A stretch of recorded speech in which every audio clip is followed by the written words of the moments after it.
ఆ నోట్ల కట్ల నోళ్లు తెరుస్తాయి, వక్రాక్షి కంగారు పడకు అన్నారు మాల్యాద్రి.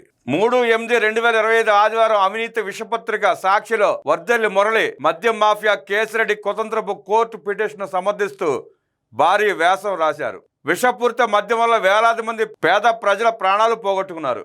లక్షలాది ప్రజల ఆరోగ్యాలు నాశనమయ్యాయి. మద్యం మాఫియా ధన పిశాచానికి పేదల ఒళ్ళు ఇళ్ళు గొల్లయ్యాయి. ఇలాంటి అమానుషాన్ని ఒక జర్నలిస్టుగా మురళి సమర్థించడం అనైతికం కాదా? వర్దెల్లి మురళి గారు ఆలోచించాలి. గతంలో కూడా మీరు అనేక వ్యాసాలు ఎలాగ రాసుకుంటూ వచ్చారు.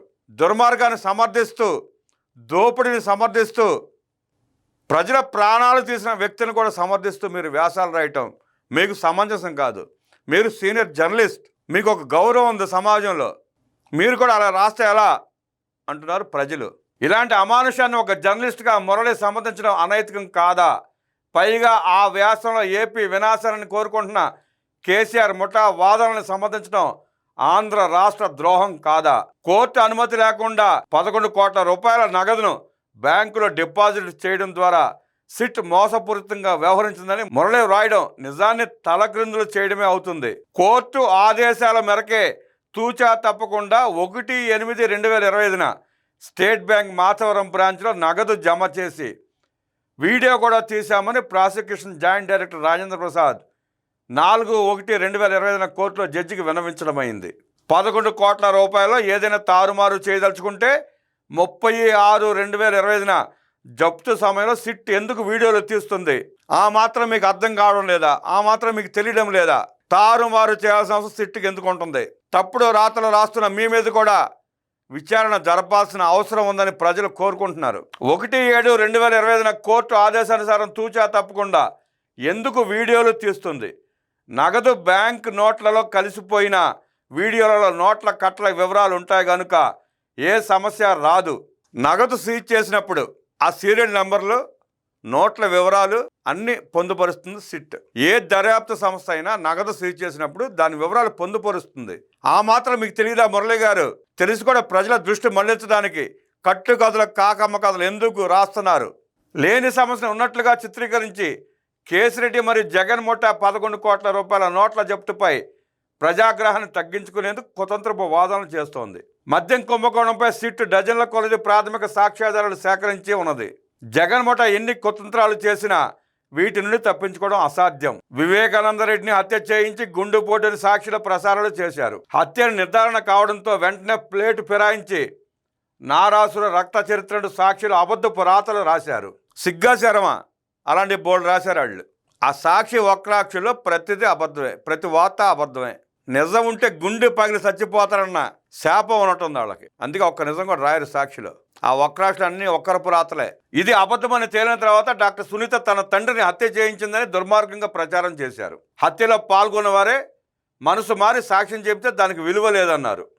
ఇలా తమ నేరాలను ఎదుటివారిపైకి నెట్టడం, అబద్ధాలు ప్రచారం చేయడం తంతుగా జగన్ ముఠా పెట్టుకుంది. జగన్ ముఠాకే కాదు తెలివి ఉండేది, 5 కోట్ల మంది ప్రజలకు అంతకన్నా ఎక్కువే తెలివి ఉంది. అందుకే వివేక హత్య, విషపూరిత మద్యం, land, sand, mine, wine, ration బియ్యం మాఫియాల బాధిత ఓటర్లు 2024 ఎన్నికల్లో 11 సీట్లకు వైపాకాన్ని కుదించారు. అయినా జగన్ ముఠా దారి మార్చుకోకుండా పాత నేరపూరిత దారిలోనే పోతోంది. అందులో భాగంగానే చెవిరెడ్డి సహనేరస్తుడు వెంకటేష్ నాయుడు నోట్ల కట్టలు, విలాసాలు, జల్సాలు వెల్లడి కాగానే అతను టీడీపీ వాడిగా చిత్రీకరించే విన్యాసానికి సాక్షి దిగజారింది. వెంకటేష్ టీడీపీ మనిషి అయితే ఒంగోలు పార్లమెంటుకు చెవిరెడ్డికి డమ్మీ అభ్యర్థిగా చెవిరెడ్డే వెంకటేష్ చేత ఎందుకు నామినేషన్ వేయించాడు? స్వయంగా చెవిరెడ్డే వెంకటేష్ నాయుడికి 307 ఫోన్ కాల్స్ ఎందుకు చేశాడు? జగన్ పాలనలో ఎయిర్పోర్ట్లకు ప్రభుత్వ బొగ్గగారు వెంకటేష్ కోసం ఎలా వెళ్ళింది? సాక్షిలో రాసినట్టు 35 కోట్ల నోట్ల కట్టలు వెంకటేష్ ఎలా చలామణి చేశాడు? ఈ రకంగా చూచినప్పుడు జగన్ రెడ్డి ముఠాది కుతంత్రం కాక నిజమేలా అవుతుంది?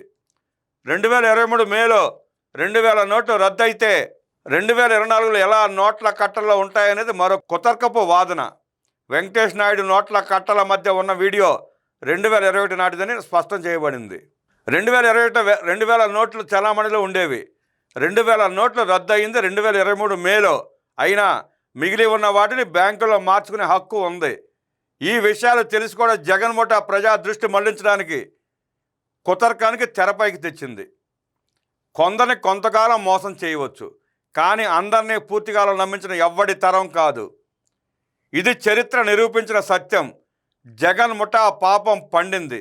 మితిమీరిన డబ్బు పిచ్చితో విషపూరిత మద్యం పోసి వేలాది మంది పేదల ప్రాణాలు తీశారు. లక్షలాది మందిని అనారోగ్యం పాలు చేశారు. సిట్ పోలీసులు డజన్ల కొలిది వస్తురూపేణ సాంకేతికపరమైన లిఖితపూర్వకమైన ఆధారాలు సేకరించింది. అంతిమ లబ్ధిదారునితో సహా పాత్రదారులందరూ శిక్షకు గురి కాక తప్పదు.